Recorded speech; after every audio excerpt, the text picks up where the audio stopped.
I'll just say a few words about how to recognize a front. And I just want to explain a little bit about the dialectical process, which most Christians don't understand because we think in terms of black and white, good and evil, that if a Christian organization is giving us information that seems to be valid, that we can trust them. And I just want to explain what the dialectical process is, which is the process that's being perpetrated on the Christian community today and has been for decades. In the dialectical process, the same power elites create issues, and then they control both sides of these issues. They build a power base, they mobilize people, and they solicit funding from supporters on both sides of the issue. But only those at the top will determine the final outcome. So you have these power elites polarizing not only the society, but the church. And we can see this polarization going on in our society between right and left, between conservative and liberal. And we also see it in the churches, in the Christian community, where discord has been created.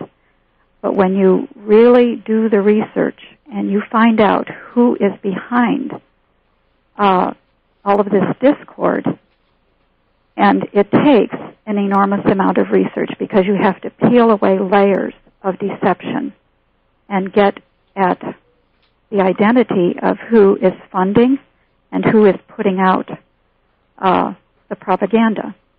But when you do that, you find out that the same power elites are polarizing society, and this keeps the factions within our society and within the church fighting each other.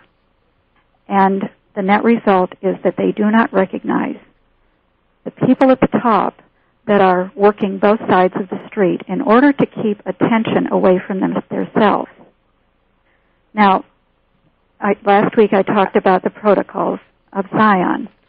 Protocol 7, if you read these protocols, you will be amazed at how they have come to pass. But Protocol 7 says throughout all Europe and by means of relations with Europe, in other continents also, we must create ferments, discords, and hostility. Therein we gain a double advantage. So the power elites set up controlled opposition fronts in order to bring about revolution. And I found a good definition of a controlled opposition front.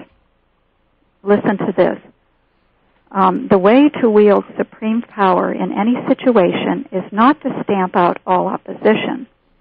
This would only create pressure that would eventually explode. What is needed is to allow for an opposition which you can control. And if this opposition believes that it is independent, that's even better, for it will attack the ruling power and lead the people to believe that the power is tolerating dissent. So most Christians understand that we're in the last days, that there is deception going on, that the government is evil, whether you thought the Clinton administration was evil or you believe now that the Bush administration is evil. You begin to see Bible prophecy being fulfilled. You know that things are not right in the government. And so you look for some kind of group to join that is explaining what is going on. It's almost a frightening situation that we're in. But the problem is that these power elites have set up controlled opposition fronts. These are opposition groups that their job is to collect the Christians who sense that something is wrong and would form their own opposition if they were left to themselves.